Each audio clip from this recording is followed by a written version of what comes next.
it's important that after we've discussed Cubana and all that, it's still important for us to know how to raise children in this kind of environment. If you adopt a child, how you raise children such that there's this equal emotional balance amongst them.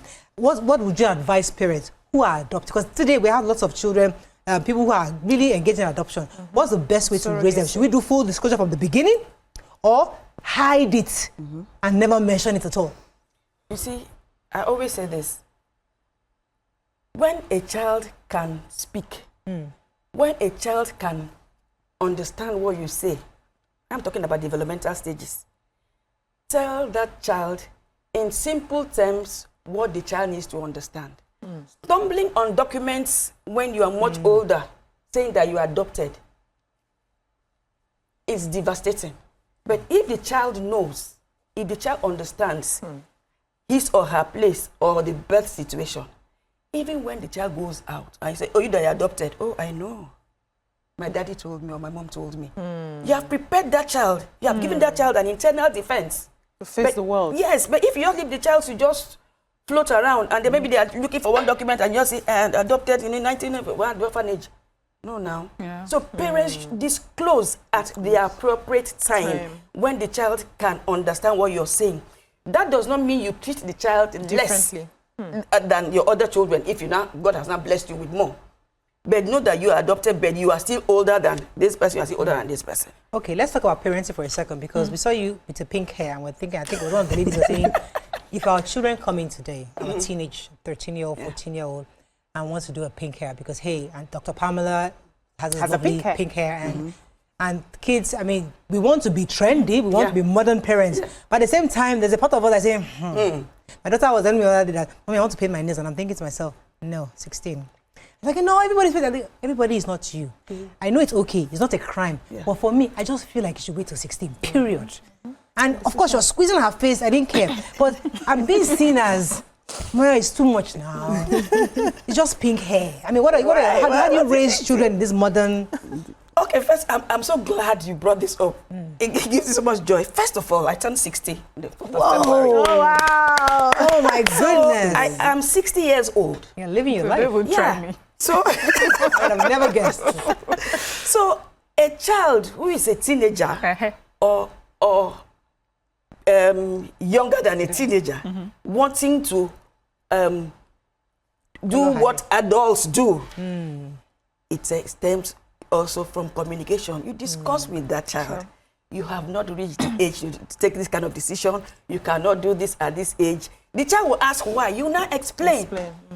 It now when we want to talk about parenting proper, I will lay the foundation of parenting styles. Please, tell us. Go ahead, please. You know, we're interested. We're interested. We want to learn. They're all parents here. Yeah. Theoretically, there are parenting styles, internationally accepted, globally practiced. Yes. We have the authoritarian parenting style, where you tell the child, you cannot do this and that. Never. I'm your mom. I've told you, you cannot tint your hair. You cannot color it pink. Bye.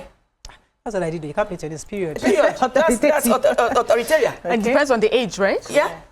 No, at any age, you discuss with that child. Can I give you why I said that?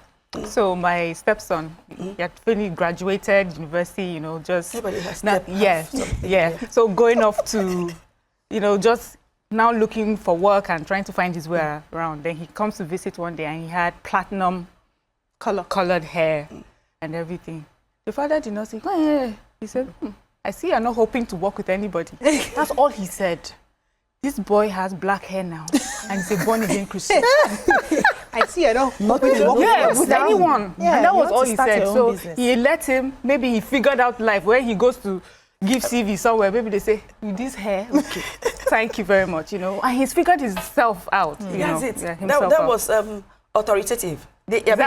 Authoritative means that the child says, I want to do this, or comes up with this, and you discuss. Oh, I'm not saying not do it, but this is the reason why you should not be doing it. What are the levels of parenting? That is democratic. No,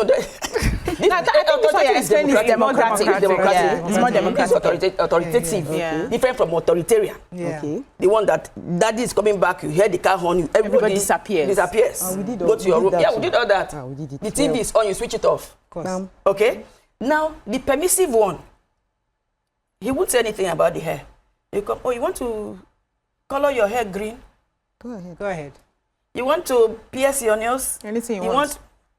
You want to come back home at 12 midnight at 13 years? It's okay. That's permissive. Okay? So the best parenting style... I said that's not parenting. Yeah, it's part of it. Some parents But some parents want to be liked. Yes. So because you want to be liked, yes. You then you give them a lot of this and, oh, you have this, and the pocket money, allow them, you're You have to give them excess. No, it's no control.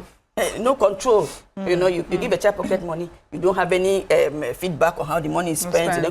That's being permissive. But when you are authoritative, you can discuss with that child. Democratic. Democratic, if you will. When the child comes up with any issues, they will feel drawn that if I go and discuss with mommy or with daddy, they will guide me or they understand where I'm coming from. So I had my daughter come to me that she wants to dye her hair. So she's seen my pictures all. I dyed my hair from university, different colors, wine, gold. Even in my wigs, you see, I love colors. And she said she wanted to dye her hair. And I said, you're turning 16 this month and you're finishing secondary school. So wait till you finish secondary school, then get into IB. When you're doing IB, you can color your hair. And I asked, are you coloring everything from top to bottom? She said she would love to. She sent me pictures she wanted. I said, why don't you start from the tip? Yeah. Because you are getting into an industry that I don't know if it's going to be like a serious industry or it's going to be like this creative industry. If it's creative, not a problem. If you are going to focus on maybe all this medicine and all of that, then you can rethink. So we had that conversation. So, okay, mommy, I'll start with half of it, the tip. I said, okay, just enjoy it at that time. The nails thing, I found a way to make them look forward to it. So I said, why don't you wait to a certain age? Okay, you know what? Because you like the nails so much, and I'm a colorful person, I do my nails and everything. When we are on long holiday and we're going on vacation, we will all paint our nails. But we know that when we come back, school, seriousness, we take it off. So even my son, the last holiday we had, he tinted his hair gold. Yes, his father took him. He said, because it's holiday, he said, Mom, if I get my grades, if I am A+ and everything, can I tint my hair? I said, just give me that good result. And that's what happened. He tinted his hair. We traveled. When we came back going to school, mololo, everything back to normal. In fact, his father wanted to tint his hair. And when he came back home, he had his black hair. I said, you didn't tint again? He said, please, I don't have energy for profiling at the airport. Before they start accusing me of being a Yahoo man at the airport, let me just carry my black hair. My son can see it's not a problem, you know. So we find a way to have those conversations. And I try to post it for them. So you're looking forward to when I get to a certain age, I can now be able to do this. When I get to, you may get to that age and you don't even like it anymore. Yeah. So I allow you, instead of just saying blanket no. Because growing up, when I was told blanket no, I have to do that thing. Ways to do it. Once I hear no, I have to do that thing. So you don't tell me no, you converse with me. So I think So I think the conversation is very, very important. Like my daughter, when she came for the Easter break and she was going back to school, she now asked me, Mommy, can I go with my phone?